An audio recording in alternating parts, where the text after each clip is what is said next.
Hey guys, welcome to the PCPV special report. Now, viewer discretion, again, anybody under the age of 13 should not be watching this. This is about the Las Vegas shooting. So keep that in mind as you watch this video. Sycamore Lane's where I'm from. Sycamore Lane's where I'm from. I live down in... Okay. So, what happened in Las Vegas? Well, at this point, we don't really know.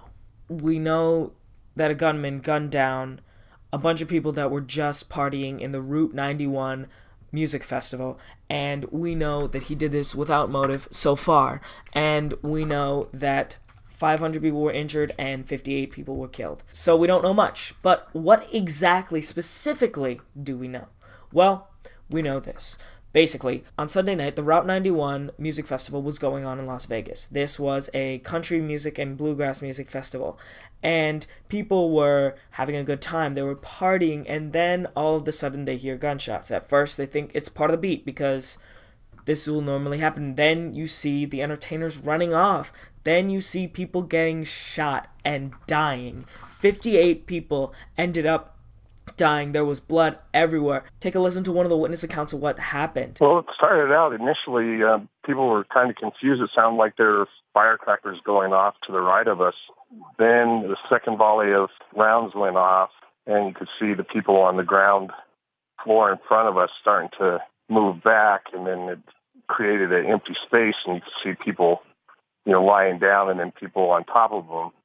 And then the third volley went off. This went for a long period of time. And then another volley came off, and I ran back down and told my wife and friend that they need to get going because we were in the line of fire. It turned out to be the deadliest mass shooting with no motive in American history. Now, we don't know exactly what the motive was, but we do know a few things about the motive. Number one, ISIS claimed responsibility. They said on their news website it was a soldier of the Islamic State. Now, the perception that ISIS claims everything, until recently I had no idea. When ISIS claims something, most likely it is true, except recently.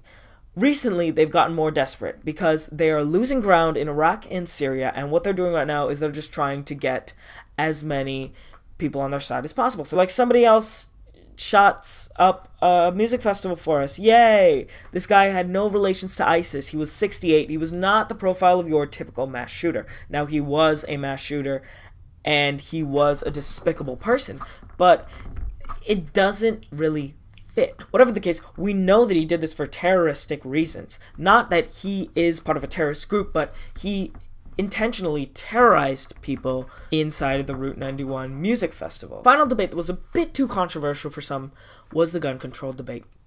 Now, I'm not going to sit here and say I'm in favor of gun control, and I'm not going to sit here and say I'm not in favor of gun control.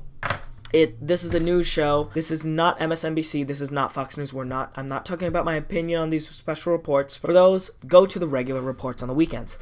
So, basically, the debate has been something like this. Immediately after the Las Vegas shooting, people were saying thoughts and prayers for everyone that was affected in this mass shooting. And then we had some people saying thoughts and prayers aren't enough. We need gun control immediately after the shooting.